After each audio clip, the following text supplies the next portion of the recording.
Bien, pues nada, esta semana continuamos con el estudio sobre Jesucristo. Como siempre decimos, ¿qué es lo que enseña la Biblia? Nosotros creemos que la Biblia es la palabra de Dios y creemos que lo que enseña la Biblia es la verdad. Luego, pues ya hemos mencionado varias veces que hay gente que tiene otras interpretaciones o tiene otras revelaciones y claro, pues piensan diferente. Piensan diferente. Entonces, nosotros miramos en la Biblia y lo que dice la Biblia, eso nos creemos.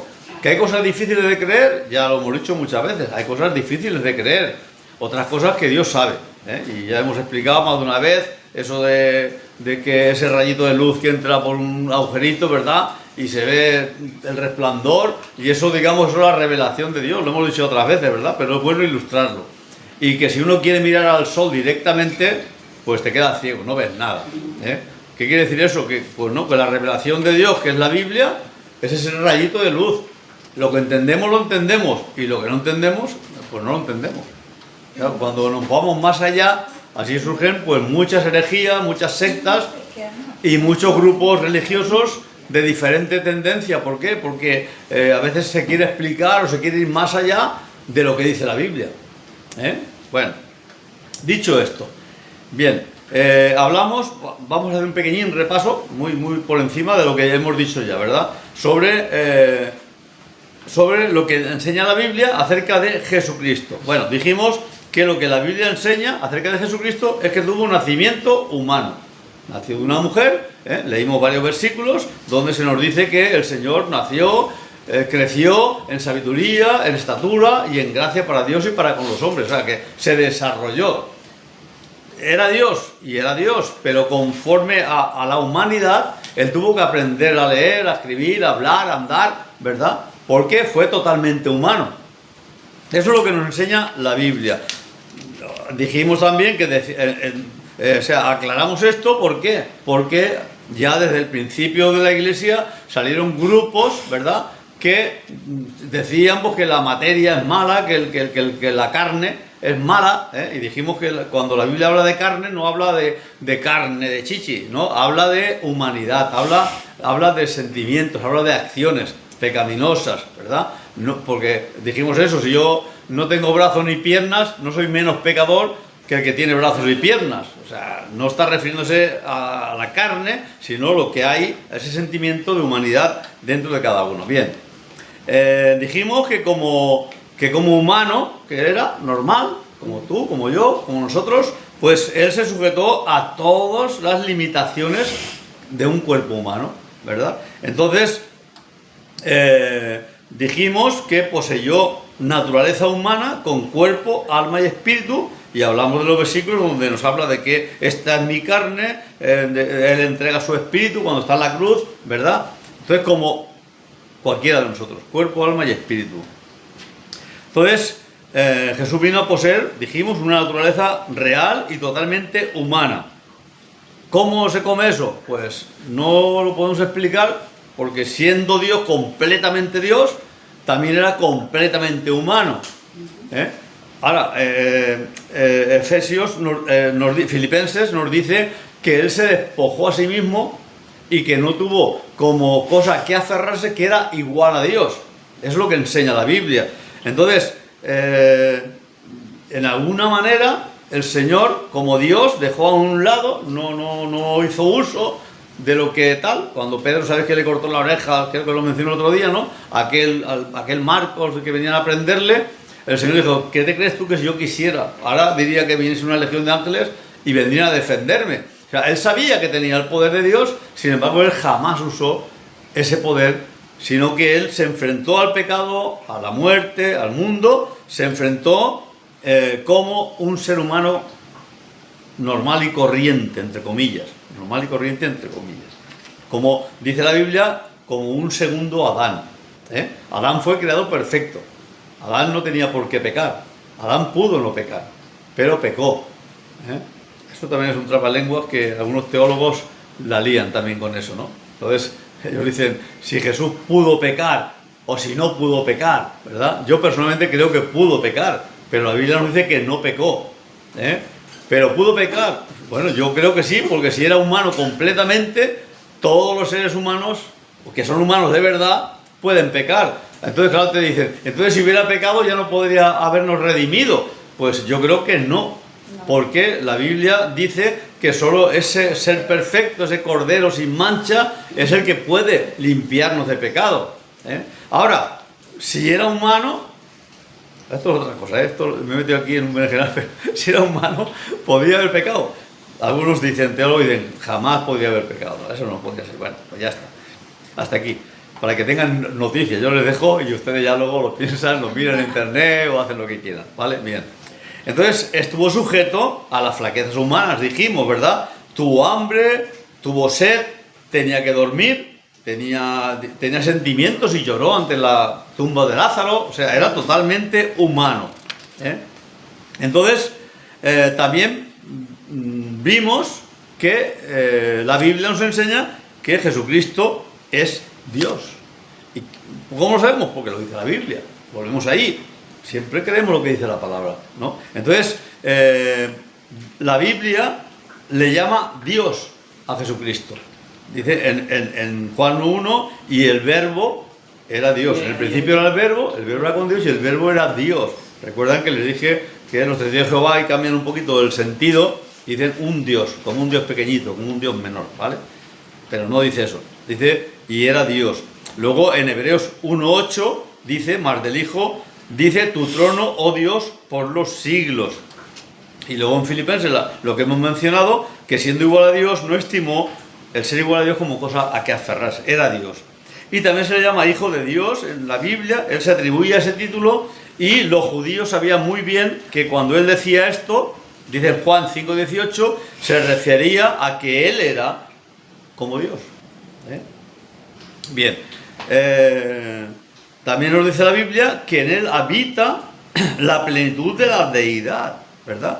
Y se le atribuyen oficios divinos. Hablamos de la creación, que en el Génesis 1 dice que Dios creó todas las cosas, y luego, por ejemplo, en Juan y en otros pasajes, dice que Cristo fue el que creó todas las cosas, identificando a Dios con Jesús, ¿no?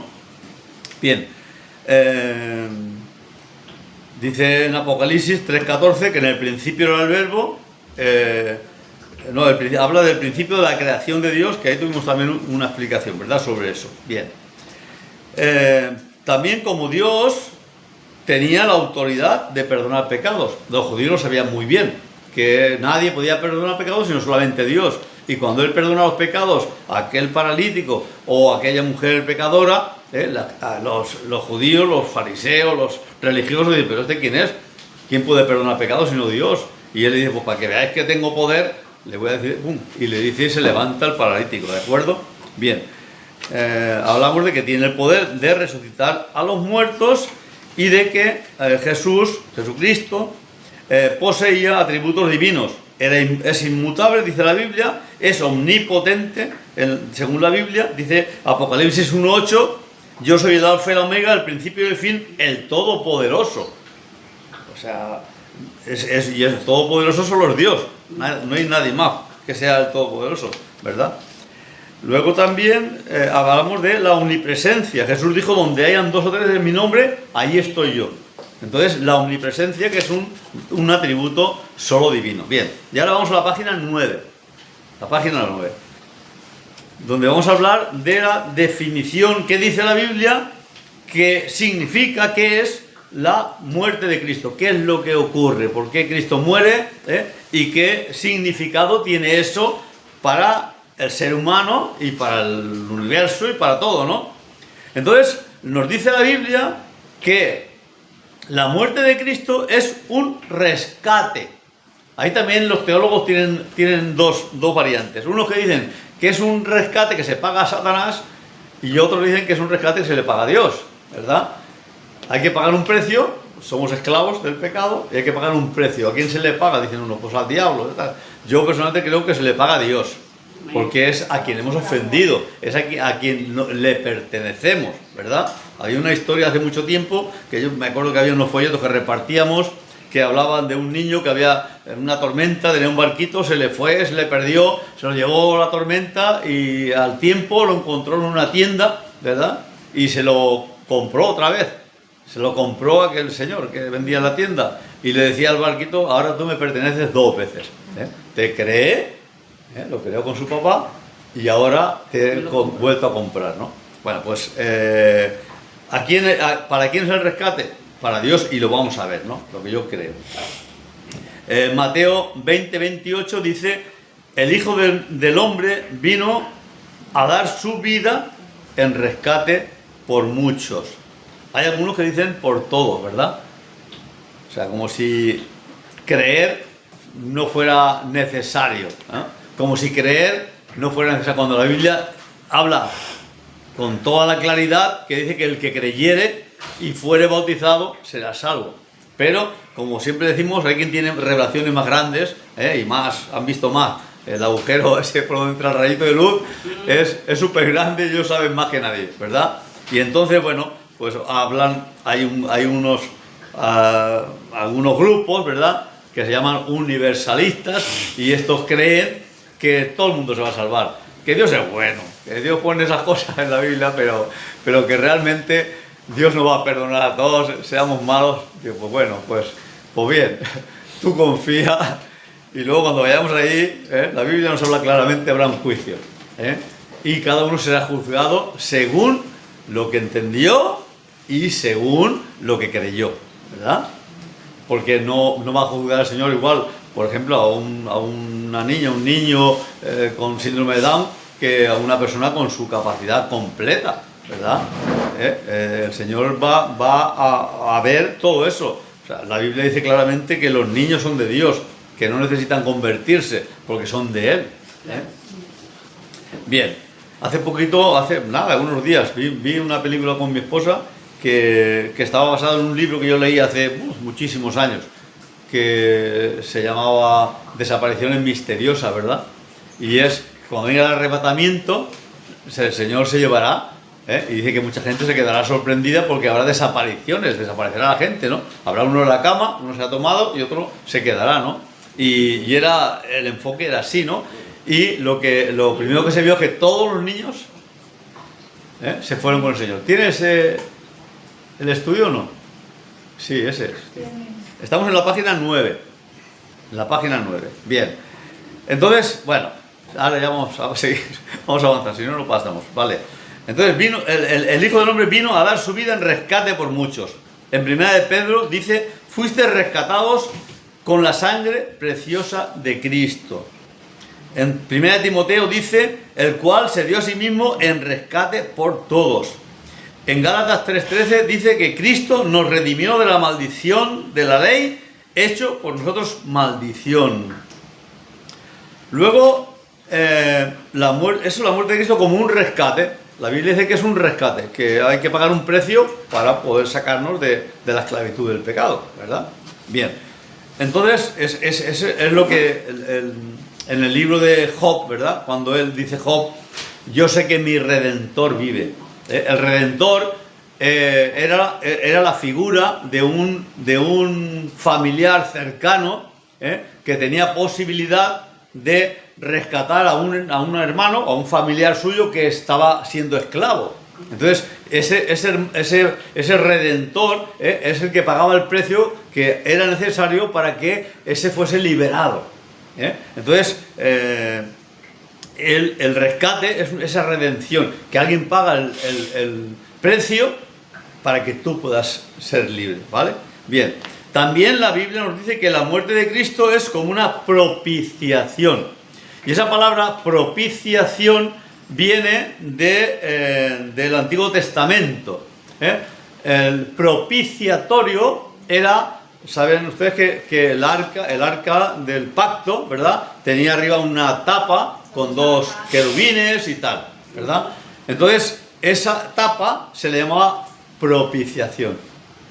Y entonces, una vez al año, el sumo sacerdote hacía un sacrificio y derramaba la sangre sobre esa tapa, la propiciación, ¿verdad?, para el perdón de los pecados del pueblo de Israel, ¿verdad? Y entonces esa tapa, que se llama el propiciatorio, esa tapa era considerada como el trono, como el lugar de la soberanía de Dios, ¿verdad?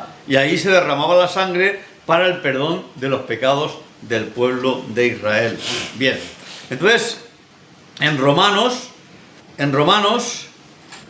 3 dice: Cristo, a quien Dios puso como propiciación. Bueno, saben que esa palabra propiciación viene de propicio, de algo que es para ti beneficioso, algo que para ti está preparado para bien. Que es propicio quiere decir que está preparado para que a ti te vaya bien. Bien, entonces en 1 Juan 2:2 dice: y Él es la propiciación por nuestros pecados. Una vez más, ¿verdad? Luego, la muerte de Jesús se ofrece como el fundamento sobre el que un Dios justo puede perdonar a una raza pecadora y culpable. O sea, lo dijimos ya, Jesús murió en una cruz no porque él merecía morir, lo sabemos, él era inocente, totalmente inocente. Él murió ocupando nuestro lugar. Es lo que la Biblia enseña, ¿verdad? Que él ocupó nuestro lugar. Y al ocupar nuestro lugar, como dice Isaías, el castigo de nuestro pecado fue sobre él. Él fue tratado como culpable cuando él era inocente. Entonces él pudo pagar el precio, él pagó el precio que la justicia de Dios demanda de cada uno de nosotros. Bien, la muerte de Cristo en la Biblia es también expuesta o explicada con una reconciliación, porque hay una enemistad del pecador con Dios, ¿verdad? Y entonces la muerte de Cristo nos lleva a reconciliarnos con Dios.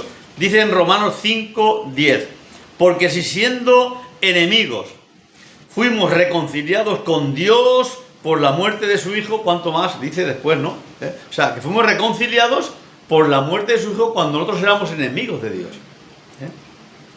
Luego en 2 Corintios dice: y esto proviene de Dios, quien nos reconcilió consigo mismo por Cristo. Otra vez, o sea, que Dios mismo es el que ofrece el sacrificio de su Hijo para que nosotros podamos reconciliarnos con Dios. Solamente podemos reconciliarnos por Dios por la muerte de Cristo. Si no hay aceptación por eso siempre decimos, si crees en el Señor, tienes que creer, tienes que aceptar el señorío de Cristo en tu vida para poder ser salvo. Porque solamente podemos ser salvos si nos acogemos al sacrificio que Cristo hizo.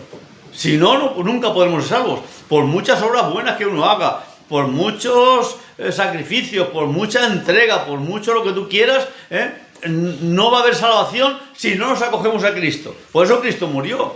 Si hubiera habido otra manera de salvarnos, Cristo no tendría por qué haber muerto. Pero la Biblia dice con toda claridad: por cuanto todos pecaron y están destituidos de la gloria de Dios. O sea, no hay santos. En el sentido de que la Iglesia Católica predica, santos, personas perfectas, que son tan buenas, que no solamente se salvan a sí mismos por su bondad, sino que además les sobra. Y la Iglesia tiene un banco de gracia para repartir, porque a estos les sobra, ¿verdad? Bien, pues no hay nadie santo. Santo sí, no nos equivoquemos. Santo en el sentido que habla la Biblia de santo, de apartado para Dios.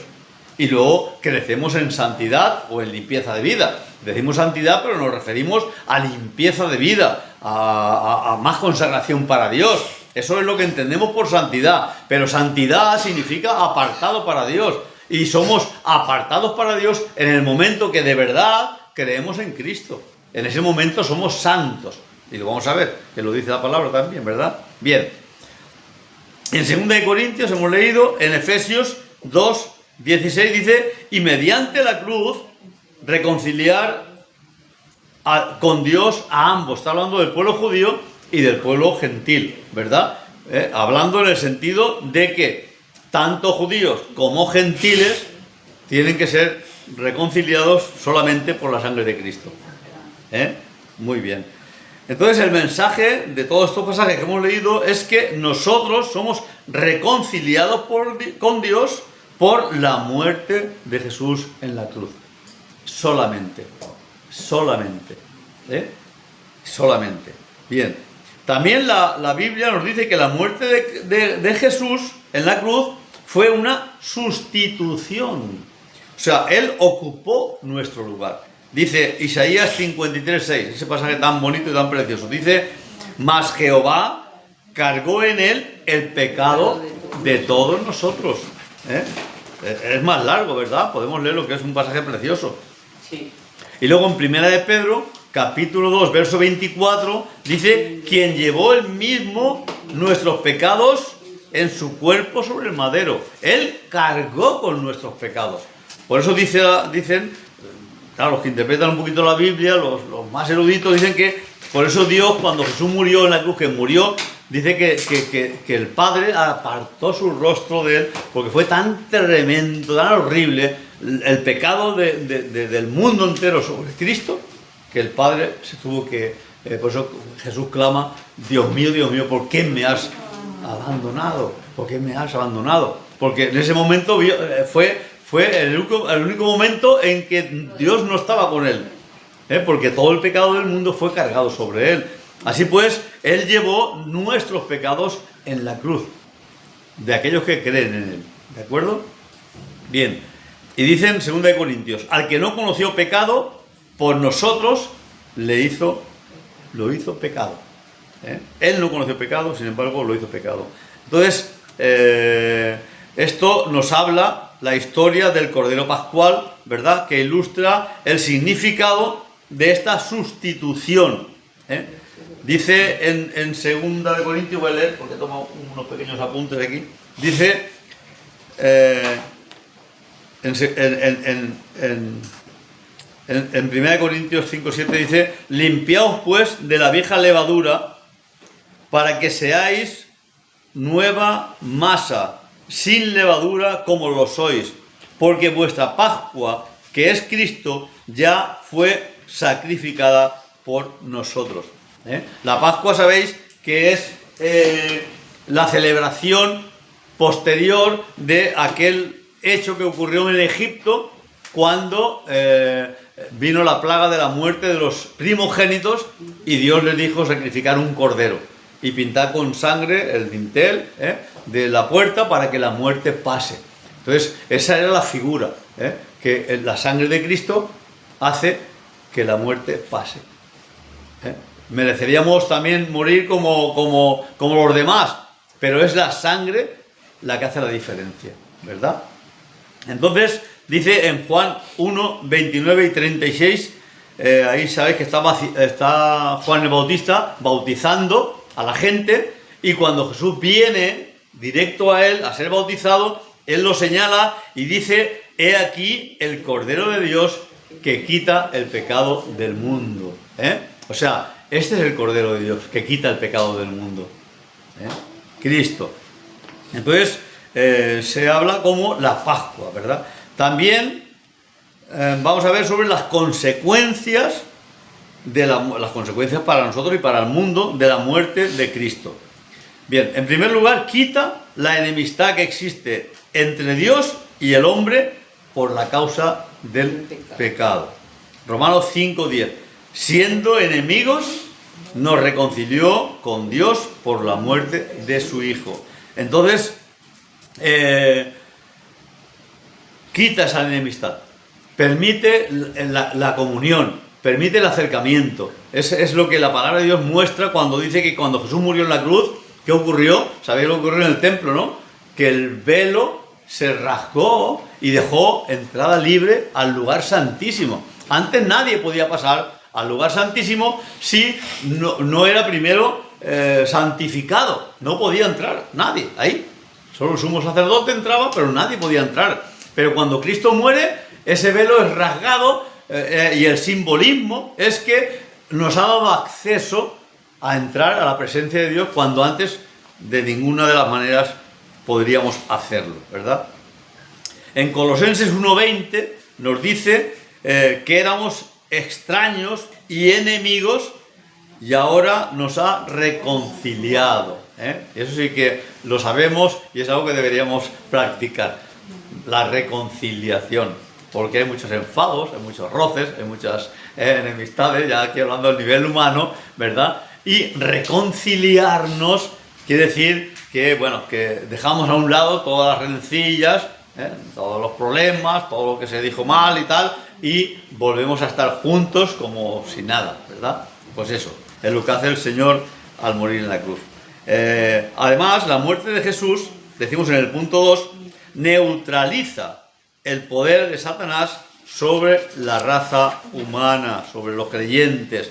Dice Romanos 8, por lo cual yo estoy seguro de que ni la muerte, ni la vida, ni ángeles, ni principados, ni potestades, que nada nos podrá separar del amor de Dios. O sea, queda anulada toda autoridad que el diablo tenía sobre nuestras vidas, queda completamente anulada. O sea, hay gente, aquí ya pues lo decimos ya, así vamos aprendiendo muchas cosas, ¿verdad? Hay gente, y gente creyente, ¿verdad?, evangélica, que dicen que un cristiano puede estar poseído, dicen, ¿verdad? Yo no lo creo. ¿Por qué? Porque somos templo del Espíritu Santo. ¿Cómo va a entrar un espíritu malo si está el Espíritu Santo y no lo va a dejar? O sea, lo achicharra a cualquier espíritu que pueda venir. Ahora que podamos tener influencia, esos dardos de fuego, ¿verdad? Esos dardos de fuego que vienen y que te perturban y que te confunden y que te equivocan, ¿verdad? Y que te engañan, eso sí, pero que esté dentro poseyéndote a ti y para que tú hagas lo que el Espíritu diga, ¿verdad? Eso es imposible, porque somos de Cristo y Él no puede hacerlo. Cuando Satanás quiso tocar a Job, ¿verdad? Ahí estaba, ay, claro, como lo tienes protegido, dice el diablo, ¿verdad? Lo tienes guardado, no puedo acercarme a él si tú no me das permiso. Dame permiso. Entonces, en Cristo, los creyentes, esa es la planificación. O sea, en Cristo, el diablo no tiene acceso, no puede estar dentro de nosotros. Otra cosa es que desde fuera nos influya, eso puede hacerlo. Di, hermana, Pablo. Una hermana de aquí de esta iglesia le ha sucedido algo esta semana. Ajá. Ella estaba dormida con su hija y empezó a tener, ella dice que una pesadilla, ella tiene otro nombre, ustedes saben de qué me refiero. Ella empezó a soñar de que ese señor, el innombrable, quería que ella matara a su hija en el sueño, y como ella empezó a reprender, entonces que ese señor, el innombrable, la quería a ella ahorcar a su hija, a matarla. Y ella empezó a orar, a reprender, y se despertó, dice que estaba en el sueño, pero se despertó reprendiendo eso. Y la hija llegó a arruinar a la hija en el sueño. Entonces ella dice que es eso que se le quería, ¿cómo dice? Poseer, sí. Poseer, sí, a ella. Y pues nada, empezó a ayunar, que no sé cómo es esto del ayuno, y hacer todas estas oraciones. Y pues estaba muy preocupada porque ella es cristiana consagrada, que ya sabe de todo esto, sí, y predica y toda la cosa. Entonces tuvo esa experiencia para mí fatal. Bueno, no sé yo, pero que no es el caso, ¿verdad? No es el caso. No lo sé. La Biblia nos habla de gente que estaba en la sinagoga y cuando Jesús se manifestó y entró, se manifestaron, ¿verdad? Dice la Biblia que no es el caso, que no quiero decir que sea el caso. Que, ojo, que yo no sé ni quién es, ni el caso, ni cómo es, ¿verdad? Pero también es cierto que a veces puede ser dos posibilidades. Una, que realmente uno no sea creyente, no haya realmente dado puede que no sea el caso, o también que hay ataques, hay ataques del enemigo que ataca. Eso dijo ella, que era el ataque, pero que eso se llama como transición del sueño, una cosa así me estuvo diciendo ella. Son ataques, pero una cosa es que vengan ataques y a veces lo que necesitamos es ayuda, ir al Señor y ir a los ministerios para que intercedan, porque son muy peligrosos. O sea, uno no puede enfrentar, ¿verdad? Uno no puede enfrentar a veces ciertas cosas sino con ayuda de los ministerios. Por eso están los ministerios. Y si uno se empeña en mantenerse en su historia y comérselo solo y tal, pues igual te puede llevar a tal confusión, el enemigo, que mezcles churras con merinas.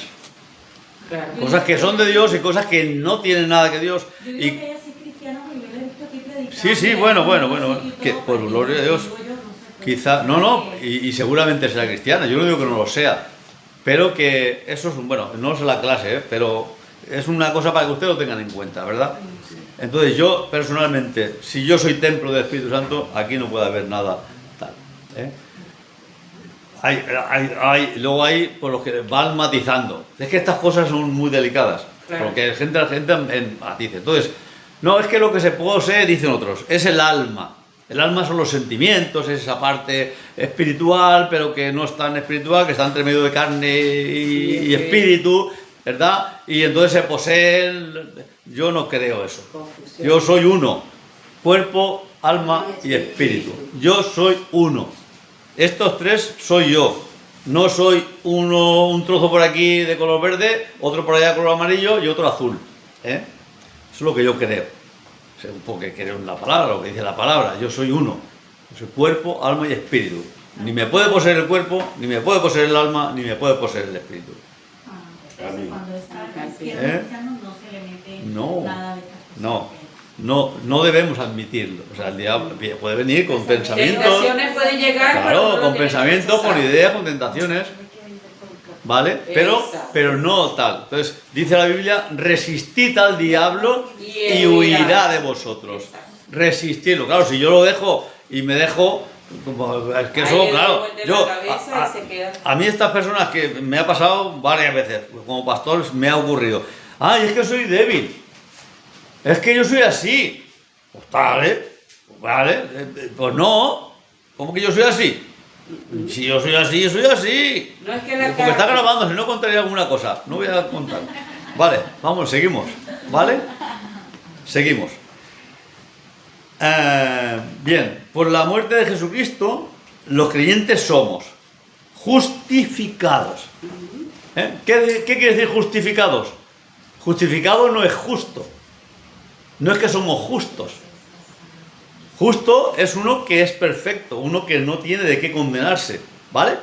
Justificado es uno que a pesar de no ser justo, se le considera justo. Claro. ¿Entienden la diferencia? Es que, claro, ¿y tú eres creyente? Pues sí, pero Dios está trabajando en mi vida. Aún no Amén. soy perfecto. Es así.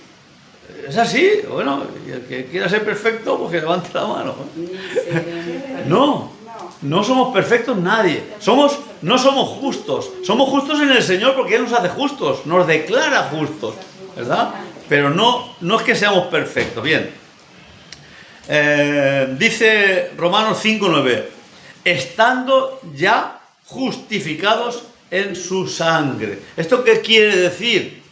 Que cuando uno se convierte al Señor, de corazón, de verdad, no cuando uno dice yo y luego como aquel borracho, ¿no? A la semana está borracho otra vez. Pues no.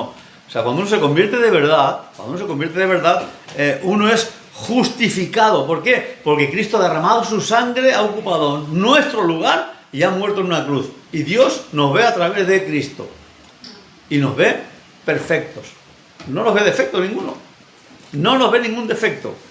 Nos mira y somos santos. Entonces, ¿de qué nos va a acusar? De nada, ¿verdad? Bien. Entonces, dice en Romanos 3:26, dice, a fin de que Él sea el justo, el Señor, y el que justifica al que es de la fe en Jesús. Y esto es importante, al que es de la fe en Jesús. Romanos 5:1. Justificados pues por la fe, tenemos paz para con Dios por medio de nuestro Señor Jesucristo. Justificados, otra vez, no perfectos. No somos justos en el sentido de que somos perfectos, ¿verdad? Sino que somos justificados. Ahora llega uno tarde a la clase y dice, he estado en 30 vueltas para poder... No podía aparcar, de verdad. Pues ya está justificado, ¿verdad? Ya justificado. Bien. También, por la muerte de Cristo, somos adoptados como hijos de Dios. Gálatas 4 dice, a fin de que recibiésemos la adopción de hijos. En Juan 1, no es 112, es 1:12, dice, a todos los que le recibieron, a los que creen en su nombre, les dio potestad de ser hechos hijos de Dios. Y somos hijos de Dios, pero no somos dioses. Hay otras doctrinas y enseñanzas por ahí que dicen que somos dioses, pequeños dioses, claro. Dicen, cuando un gato o una gata tiene gatitos, ¿qué tiene? Gatitos, ¿no? Pues cuando un Dios tiene hijos, somos diositos. Bueno, ustedes se ríen, pero eso se lo toman muy en serio. Muy en serio. Y condenan si hay enfermedad, condenan si hay pobreza, condenan si tal. Entonces somos Dios. Bueno. Somos adoptados como hijos. Somos santificados. Decimos en el punto 3. Somos santificados. Hebreos 9 dice, si la sangre de los sacrificios rociada sobre los inmundos santifica, más la sangre de Cristo. Está hablando del sacrificio que anualmente se hacía para el perdón de los pecados, ¿no? Y cogían así un hisopo, hacían así, ¡fua!, ¿no? Y ya está, todos perdonados y todos santificados, ¿verdad? Y dice la palabra, si esa sangre era capaz de santificar, la sangre de Cristo derramada en la cruz, ¿cómo no va a santificar? ¿Cómo no va a perdonar todos nuestros pecados? Bien. Entonces, somos santificados. Que vuelvo a decir, que no es santo. Es que esa palabra, claro, como yo sé que confundimos, cuando leemos ahí a la entrada de la iglesia que pone, sin santidad nadie verá al Señor. No se está refiriendo a que el que no sea perfecto no va a ver a Dios. A que el que no cometa ninguna falta, ninguna equivocación no va a ver tal. A que no tenga ninguna caída es el que va a ver a Dios. No lo está. Está diciendo que el que ha creído en Cristo y ha sido santificado, apartado para Dios, ¿verdad? Y ahora Dios está trabajando en su vida, ese verá a Dios. Pero si no has pasado ese proceso, no te has convertido realmente a Cristo, no vas a ver a Dios. Porque solo hay un camino para ver a Dios y es a través de Cristo, solamente, ¿verdad? Entonces, somos santificados. En Hebreos 10:10 dice que somos santificados mediante la ofrenda del cuerpo de Cristo. En 1 Corintios, cuando el apóstol San Pablo escribe la carta a los Corintios, que los Corintios, si algún día tocamos alguna de las cartas y tal, veremos que no eran tan santos ni tan perfectos, había unos jaleos gordos, y lo explica en la Biblia, no es que no lo imaginamos o lo dicen los historiadores, no, lo que leemos en la carta a los Corintios eran bastante desastres, Sí. por llamarlos dulcemente, y él les dice, 1 Corintios 1:1, a los santificados en Cristo, o sea, a esos que no eran tan perfectos, ¿verdad? Ni tan santos en el sentido de perfectos, a eso le dice, sois santificados. ¿Por qué? Porque hemos empezado el camino con Cristo. Y a partir de ahí empezamos a crecer en limpieza de vida, que nosotros le llamamos santidad. Pero eso es limpieza de vida, es consagración, es más dedicación a la obra, al servicio de la palabra, ¿verdad? Entonces, 1 Corintios 6:11 dice, habiendo sido ya santificados en el nombre del Señor Jesús. Pasamos a la página 14. Los que han creído, el punto 4, los que han creído en Jesucristo tienen libre acceso a la presencia de Dios. Solamente, y esto es importantísimo, solamente los que han creído en Cristo y lo han aceptado como Señor y Salvador de sus vidas, tienen acceso a la presencia de Dios. El pecado es la barrera, el pecado es el velo que no se puede pasar, que te impide pasar o que impide pasar a la presencia de Dios. Para poder pasar a la presencia de Dios tenemos que haber muerto al pecado y estar resucitados con Cristo. No hay otra manera, no hay otro camino, ¿verdad? No hay.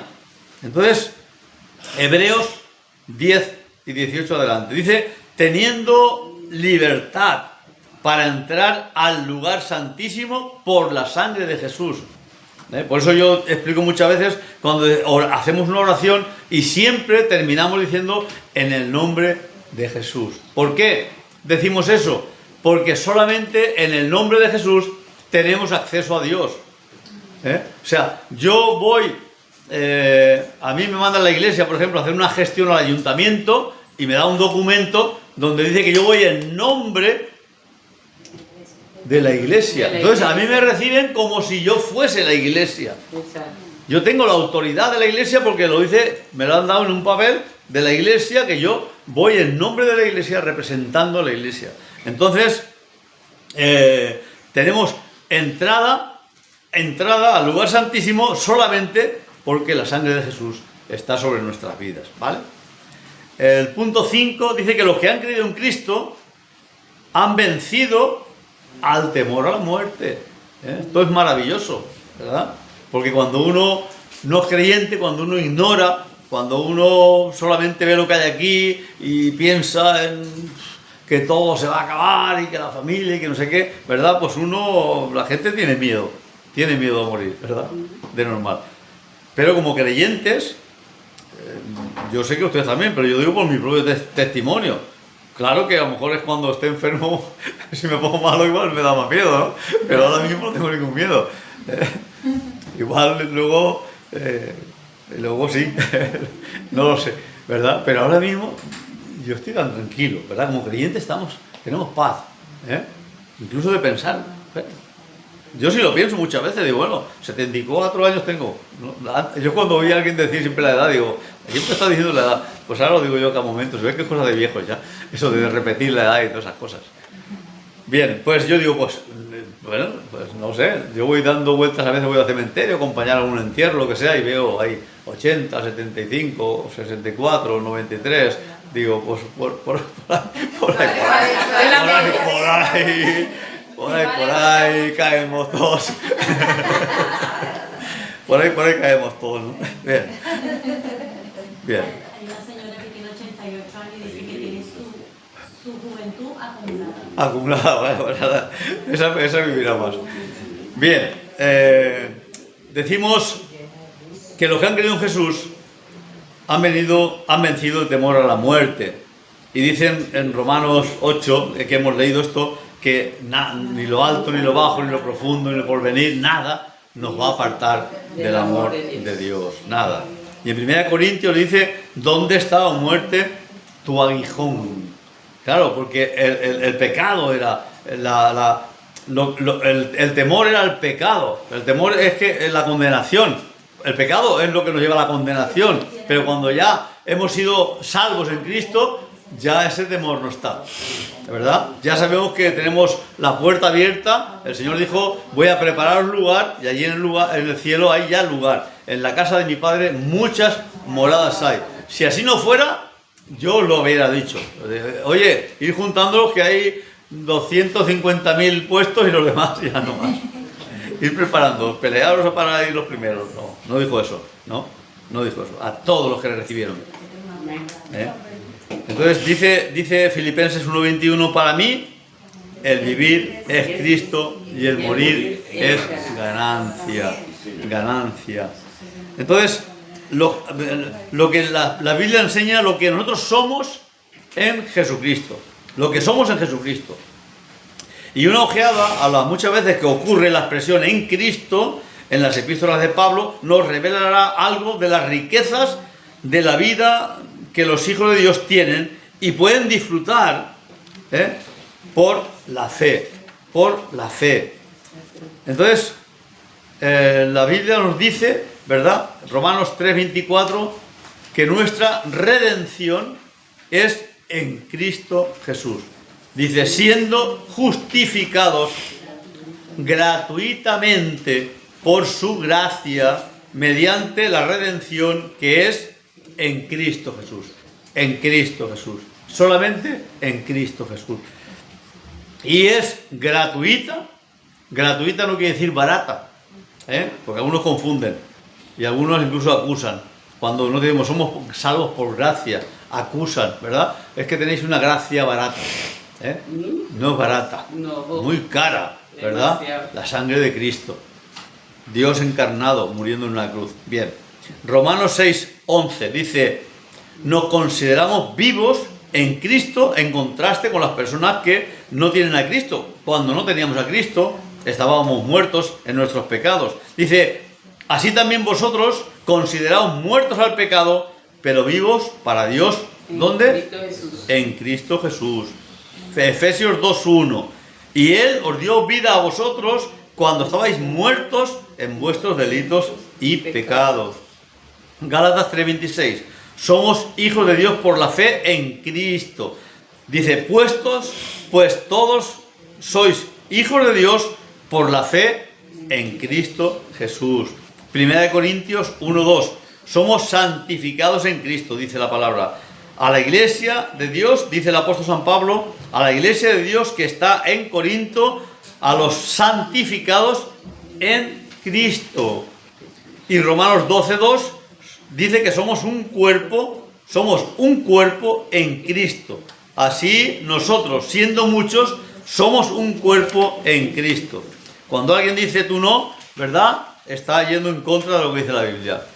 Cada uno tiene una función. Todos somos miembros del mismo cuerpo, ¿verdad? Y nadie es más importante que nadie, ni pastores, ni apóstoles, ni profetas. Nadie. Cada uno tiene su ministerio y cada uno dará cuentas de la responsabilidad con que desarrolló su ministerio. O sea, un pastor tiene la responsabilidad de pastor. Si no cumple su responsabilidad, que es bien alta, ¿verdad?, va a ser juzgado al mismo nivel que uno que barre la iglesia, por decir alguna cosa, y no lo hace, lo hace para que lo vean, lo hace para que lo ensalcen, por ejemplo, es un decir, ¿no? Entonces va a recibir el mismo juicio. Y si el que barre lo hace para la gloria de Dios, con gozo, con humildad, con cariño, de verdad, con entrega, y el pastor no lo hace, este que barre tendrá recompensa de Dios, y no el pastor, por mucho que sea pastor, aunque haya hecho 3000 cosas más importantes, entre comillas. ¿Vale? ¿Lo explico? Bien. Entonces dice la Biblia que somos colaboradores en Cristo. Dice Romanos 16:3. Saludad a Priscila y Aquila, mis colaboradores en Cristo. Dice en Gálatas que somos uno con Cristo. Dice, ya no hay judío, ya no hay griego, no hay esclavo, no hay libre, no hay varón, no hay mujer, porque todos vosotros sois uno en Cristo. Aquí el de las mujeres, ¿qué dice? Que no hay varón, ¿verdad? Que no hay varón ni mujer, que todos somos uno en Cristo, igual de importantes, igual de valiosos, igual de salvos, igual de útiles, en todo, no solamente para barrer, no, en todo, para ser pastores, para ser ministros, para todo. Bien, eso ya entraremos un día más a fondo y lo veremos. Efesios 2:6 dice que estamos ya sentados en los lugares celestiales. Dios nos ve ya sentados en los lugares celestiales con Cristo, ¿verdad? Dice, y juntamente con Él, dice Efesios 2:6, nos resucitó y asimismo nos hizo sentar en lugares celestiales con Cristo Jesús. O sea, para Dios no existe el tiempo. Dios no está sujeto al tiempo. Dios es eterno. Para Él, el pasado, el presente, el futuro, todo está delante de Él al mismo tiempo. Complicado de entender, pero eso es así. El tiempo no existe. Bueno, dicen los científicos que el tiempo no existe. Y que es algo que no es igual para todo el mundo. Eso científicamente, ¿verdad? La teoría de Einstein, él dice que si meten a dos gemelos, uno se queda en la Tierra y otro va en un cohete a la velocidad de la luz, el que va a la velocidad de la luz, eso científicamente envejecerá más lentamente que el que se queda en la Tierra. Que si pasan muchos años, este será viejo y aquel aún seguirá siendo joven. Eso es científico. Entonces, para Dios no existe el tiempo. Pasado, presente y futuro están en su presencia. Él lo ve igual. Nosotros no. Nosotros hasta que no pasan las cosas no las vemos, ¿verdad? Vemos lo pasado, pero no vemos lo futuro. Esto si os metéis en internet veréis cosas interesantes de esto. ¿Sí? Bueno, pues eso. Entonces dice que ya estamos para Dios. Dios nos ve ya, tú ya estás, yo ya estoy, estamos, dos creyentes, sentados con Él ahí, ya nos ve. Ya para Dios ya estamos disfrutando de ese bendito día en que vamos a estar todos en su presencia, alabándole y gozándonos en su presencia. Bien, en Filipenses 3:14 nos dice que hemos recibido el supremo llamamiento. Dice ese versículo que yo prosigo a la meta, al premio del supremo llamamiento de Dios en Cristo Jesús. O sea, que hay un llamamiento supremo que es el don, el llamado que Dios nos ha dado a cada uno en particular. Ese es el supremo, lo que Dios quiere para nuestra vida. ¿Dios qué quiere para nuestra vida? Le dice a Abraham y nos dice a nosotros, te bendeciré y serás de bendición. O sea, Dios nos bendice para que seamos de bendición. Ese es el supremo llamamiento, ¿verdad? El supremo llamamiento no es y serás cada día más grande hasta que llegues a ser apóstol o apóstola. Suena así raro, ¿verdad? No es eso lo que está diciendo. Se escuchó como maduro. Sí. No se refiere a que vamos a ir escalando categorías, ¿verdad? Ni puestos elevados de gobierno, no. Se refiere a que aquello que Dios nos ha preparado, nos ha llamado, los dones que nos ha dado, ¿verdad? Ese es el supremo llamamiento. Y cada uno recibiremos un llamamiento distinto. El que reciba 5 talentos tendrá que responder de 5 talentos. El que reciba 3 o 2 tendrá que responder de sus 2. Y el que reciba 1 tendrá que responder de 1. Ese es el supremo llamamiento de cada uno. A lo que Dios te llamó, el don que Dios te dio. Ser responsable. Cumple eso. Y Dios no te va a pedir más. Pero cumple eso, ¿verdad? Bien. Entonces, en Cristo dice la palabra que hemos sido vivificados. Nosotros, esto ya terminamos, nosotros estamos en Cristo y Cristo está en nosotros. Y esta unión es tan vital que puede ser comparada, la podemos comparar al aire que respiramos, ¿verdad? Estamos en el aire, envueltos por el aire, y el aire está dentro de nosotros. O sea, estamos en Cristo y Cristo está en nosotros. Es lo que enseña la palabra. Entonces, vivimos digamos, por esa vinculación, por esa inmersión en el aire, que es que vivimos. Si no, estaríamos muertos. No podríamos, si el aire no entrase en nosotros, nos ahogaríamos, moriríamos, ¿verdad? Y el aire que nos envuelve es necesario también para poder respirarlo. Así pues, esta es la enseñanza que la palabra de Dios nos da. Bien, pues lo hemos hecho un poquito más largo hoy, por terminar el estudio. Sí. Pues vamos a terminar ya.